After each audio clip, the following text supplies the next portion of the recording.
Hello दोस्तों, आपको सच्ची हॉरर स्टोरी सुनना पसंद है तो हमारे चैनल को अभी सब्सक्राइब करें। धन्यवाद। चलिए शुरू करते हैं आज की स्टोरी।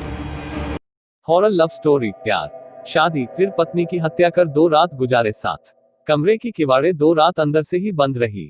पत्नी की हत्या के बाद कातिल पति ने लाश को नहलाया, फिर 2 रात तक उससे संबंध बनाता रहा। जब गुनाह की गुत्थी सुलझी तो पुलिस भी रह गई दंग।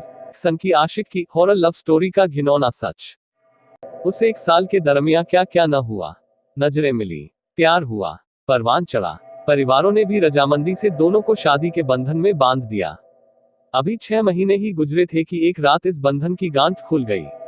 उस रात उस 4 दीवारी में दोनों ही थे, लेकिन पति जिंदा था और पत्नी मौत की नींद सो रही थी। न किसी ने शोर सुना, न किसी ने सिसकियां। कमरे की किवाड़ें 2 रात अंदर से ही बंद रही। पत्नी की हत्या के बाद कातिल पति ने लाश को नहलाया, फिर 2 रात तक उससे संबंध बनाता रहा। जब गुनाह की गुत्थी सुलझी तो पुलिस भी रह गई दंग। वह दिन 29 मई 2016 का था। सनसनीखेज वारदात दिल्ली के निहाल विहार इलाके की है, लेकिन लव स्टोरी की शुरुआत होती है दिल्ली से 70 किलोमीटर दूर बुलंदशहर के एक गांव से। तब प्रदीप 25 साल का था और वह 21 साल की थी। प्रदीप ने उसे अपने भाई की शादी में देखा था। सुंदर नैन नक्श और चंचल शोख अदाएं। पहली ही नजर में प्रदीप को वो भा गई थी। वहीं पर उसने इशारों ही इशारों में मोहब्बत का इजहार कर दिया। 4 महीने में नजदीकियां इतनी बढ़ी कि प्रदीप ने शादी की जिद पकड़ ली।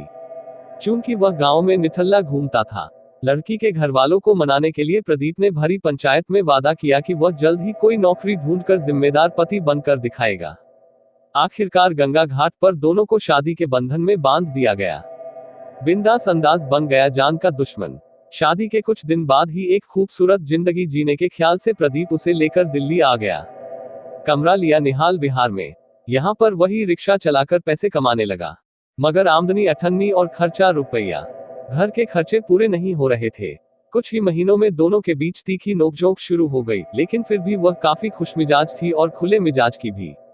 प्रदीप को अंदर ही अंदर डर सताता था कि दिल्ली की चकाचौंध कहीं उसे उससे छीन न ले। इसी ने उसके मन में शक पैदा कर दिया। उसे लगा कि पत्नी की किसी से दोस्ती हो गई है। शक करते करते प्रदीप को शराब की लत लग गई। आए दिन वह पत्नी को मारने पीटने लगा। इधर निहाल विहार वाले घर के मालिक ने भी अल्टीमेटम दे दिया, या तो किराया दे या कमरा खाली करे।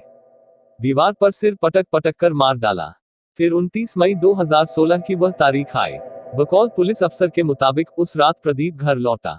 साथ में शराब की एक बोतल थी। दोनों साथ बैठे। प्रदीप ने उस रात 2-3 पैगा पीने के बाद पत्नी से भी पीने को कहा। उसने इनकार कर दिया।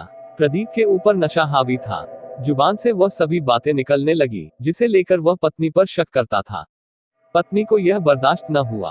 उसने रोते हुए बस इतना कहा कि तुमसे प्यार करके, तुम पर भरोसा करके मैंने अपनी जिंदगी खराब कर ली। इतना सुनते ही प्रदीप के दिमाग पर नशे के साथ गुस्सा सवार हो गया। उसने सबसे पहले कमरे की किवाड़ें अंदर से बंद की, फिर ईंट उठाकर उसने पत्नी के सिर पर दे मारी। रोने चीखने की आवाज न निकले, इसलिए उसने पत्नी के मुंह पर हाथ रख दिया और उसका सिर दीवार में कई बार मारा। इसके बाद वह खून से लथपथ होकर गिर पड़ी। आखिर में बची सांसें भी उसकी आंखों के सामने हमेशा के लिए ठहर गईं। पोस्टमार्टम रिपोर्ट में शव से सेक्स का खुलासा। खून से सनी लाश को गोद में उठाकर वह बाथरूम में ले गया। उसके कपड़े उतारकर उसे नहलाया और सारा खून साफ किया, फिर बिस्तर पर लिटाया। नशे में प्रदीप उसके बगल में लेटकर माफी मांगने लगा।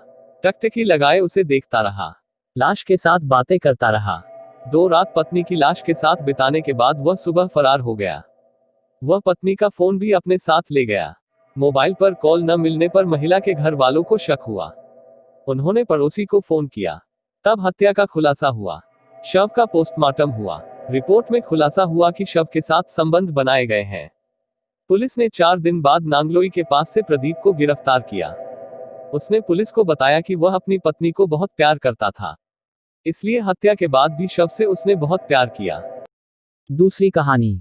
हम एक ऐसी दुनिया में रहते हैं जहां हर मोड़ पर इंसानों के भीतर डर और सिहरन पैदा करने के लिए आत्माएं और अन्य शैतानी ताकतें अपना रौब दिखाती रहती हैं। अब आप भले ही इस तथ्य पर यकीन न करें, लेकिन आपकी हर हरकत, हर कदम पर बुरी व अच्छी आत्माओं की नजर रहती है। यह आत्माएं आपको एक पल के लिए भी तन्हा नहीं छोड़ती। हाँ, कई बार भीड़ भाड़ से बचते हुए वह आपको अकेलेपन में ही अपने होने का एहसास करवाती है।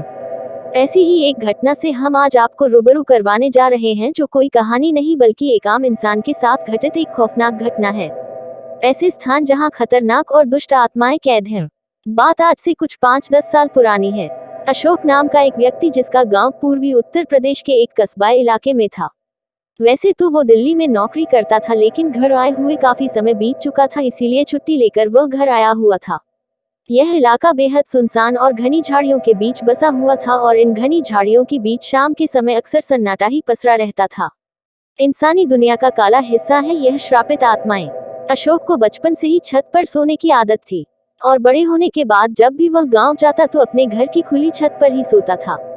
लेकिन एक रात छत पर सोना ही उसके लिए महंगा साबित हुआ, क्योंकि यह वो रात थी जब उसका सामना एक ऐसे साए से हुआ जो नुकसान पहुंचाने के उद्देश्य से उसके पास तो आया, लेकिन अशोक की सूझबूझ की वजह से वह उसका बाल भी बांका नहीं कर सका। मानो या ना मानो, लेकिन ऐसा भी होता है। रात का करीब 1 बजा था कि अचानक किसी आवाज ने अशोक की नींद खोल दी। वह अपनी चारपाई से उठकर छत की रेलिंग के पास जाकर आसपास देखने लगा। उसे अपने घर से थोड़ी ही दूर पर किसी साए को इधर उधर घूमते हुए देखा। छोटा सा कस्बा इलाका था। उसे लगा शायद कोई अपने घर से बाहर आया होगा। वह वापस जाकर चारपाई पर लेट गया। उसे फिर कुछ आवाज सुनाई दी, लेकिन इस बार आवाज थोड़ी ज्यादा पास से आ रही थी। वो मानव जाति की तबाही का इंतजार कर रहा है। वह फिर उठा और छत से नीचे देखने लगा। उसे अपने घर के पास ही एक साया दिखाई दिया, लेकिन खौफनाक बात यह थी कि वह सिर्फ साया था, उसका शरीर नहीं था। इतने में उसे सीढ़ियों पर किसी के बहुत ही तेजी के साथ चढ़ने की आवाज सुनाई दी। 1 मिनट से भी कम समय में वह साया उसकी नजरों के सामने खड़ा था। उसकी शक्ल, हाथ पैर कुछ भी नहीं था। अगर कुछ था तो वह सिर्फ एक सफेद साया, जो धीरे धीरे अशोक की तरफ बढ़ता जा रहा था।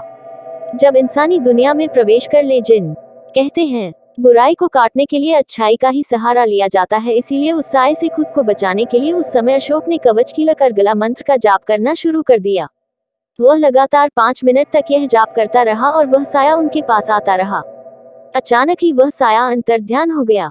वह हवा था और एकदम से हवा में बहकर गायब हो गया। वह कहाँ गया, कहाँ से आया था, कुछ पता नहीं चला, लेकिन कुछ समय जब तक वह साया अशोक के सामने रहा, उन चंद लम्हों ने अशोक के हाथ पांव फुला दिए थे। उनकी रूह आज भी वही भटक रही है।